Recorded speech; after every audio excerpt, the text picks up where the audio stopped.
విషయాల్లో మిగతా చోట్ల బీజేపీ తనని బతిలాడాలని ఆయన కోరుకుంటున్నాడు. ఈయనకి అంత చెత్త ఉందని చెప్పి బీజేపీ అనుకోవట్లేదు. అది కోపం తెప్పిస్తుంది ఆయన. కాబట్టి ఇక్కడ బీజేపీని కొడితే గనక, బీజేపీని కంట్రోల్లో పెడితే గనక అప్పుడు అక్కడ నడుస్తుంది కదా. ఆయన బీజేపీకి పాఠం చెప్తుంటాడు బీజేపీ నాయకులకి, మీరు సంస్థాగత నిర్మాణం చేయట్లేదు. ఆయన సంస్థాగత నిర్మాణం చేయడు. బీజేపీ కంటే ఎక్కువ ఉన్నటువంటి నువ్వు, ఆయన వాళ్ళకైతే బూత్ కమిటీలు ఉన్నాయి, ఈయన అది కూడా వేడి వాళ్ళ దాకా. అంటే ఎమోషన్ పరంగా బీజేపీ సంపాదించేదాన్ని ఈయన క్రెడిట్ లాక్కునే ప్రయత్నం చేస్తున్నాడు.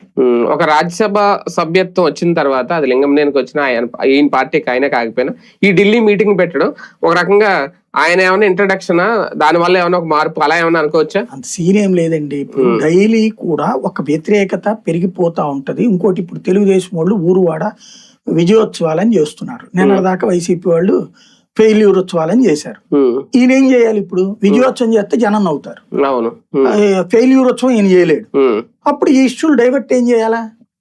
జాతీయవాద ఉత్సవాలు చేస్తున్నారు. ఆ విజయోత్సవం కూటమిది కదా, ఓన్లీ టీడీపీదేనా? ఈయన భాగస్వామ్యం కాదా? జనసేన చేయట్లేదు, బీజేపీ చేయట్లేదు. అదే అంటున్నాను, ఈయన మిత్రపక్షమే కదా, ఈయన ఎందుకు పాల్గొన్నారు? సభల్లో పాల్గొంటున్నారుగా.